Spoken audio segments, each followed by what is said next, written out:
Assalamu alaikum. Hello everybody, I'm Hashem Bhuyian. You are watching the news. The racing blaze of the Tangratila gas field continued unabatedly today with the sound of the inferno and vibration in and around the gas field.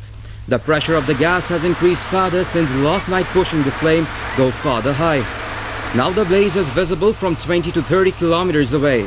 Our Shinamganj correspondent said gas, sand and mud with pebble are coming out from the relief well with roaring sound.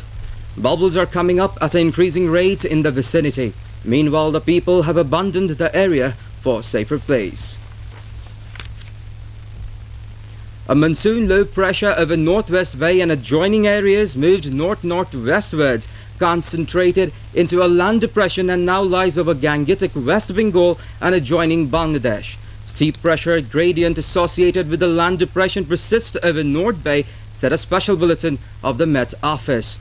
Squally weather is likely to affect the ports, it added.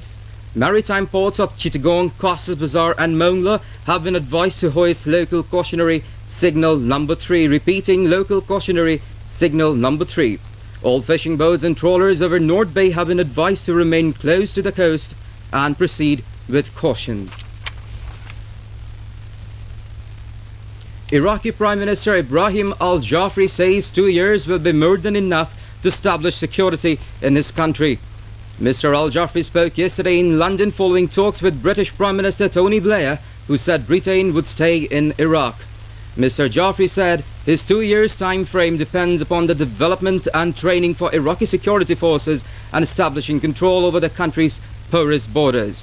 Meanwhile, US General George Casey, who commands coalition forces in Iraq, said yesterday that US officials are engaged in preliminary talks that could lead to the negotiations with leaders of the insurgency. But he said those talks did not involve the Al-Qaeda-led foreign fighters who carry out many of the most deadly attacks. President Bush is to discuss Iraq in a nationwide address later today, marking the first anniversary of the formal transfer of sovereignty to the Iraqis after the US-led invasion. On the backdrop of all efforts to quell Iraq, more violence have been reported today. As police sources said, a member of Iraq's parliament, 3 of his bodyguards and his son were killed by a suicide car bomb attack on their convoy in the northern outskirts of Baghdad. Dari Ali al-Fayyad, a member of the ruling Shia-dominated political alliance, was the second member of Iraq's newly elected parliament to be assassinated since the Shia and Kurdish-led government took office 2 months ago. President Bush, in a meeting yesterday with German Chancellor Gerhard Schröder, has endorsed European talks with Tehran over its nuclear program, and he says Washington continues to view the development of nuclear weapons by Iran as unacceptable. Foreign ministers from the European nations said that the hoped election of hardliner Mahmoud Ahmadinejad as Iran's president will not change the schedule for nuclear talks.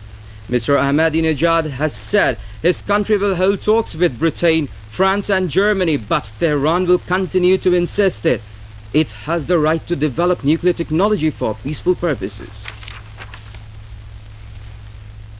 John Walton, a billionaire heir of retail giant Walmart, died when the small homemade plane he was flying crashed in a national park in Waimung yesterday.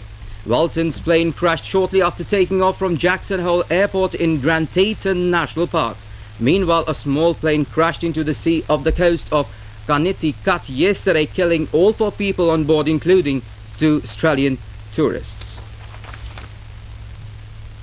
UN peacekeepers in the Democratic Republic of Congo have been involved in a sustained battle with militia fighters. A UN spokesman in the Congolese capital Kinshasa said about 200 peacekeepers were attempting to dismantle a military camp in the eastern province Huturi when they came under fire from mortars, machine guns and rocket-propelled grenades.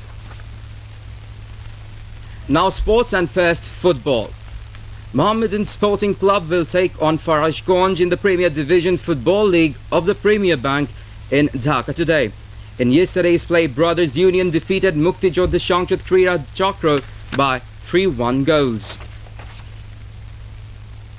And finally, cricket. World champion Australia will play against England in the NatWest Tri-Nations One-Day International Cricket Series at Easton today.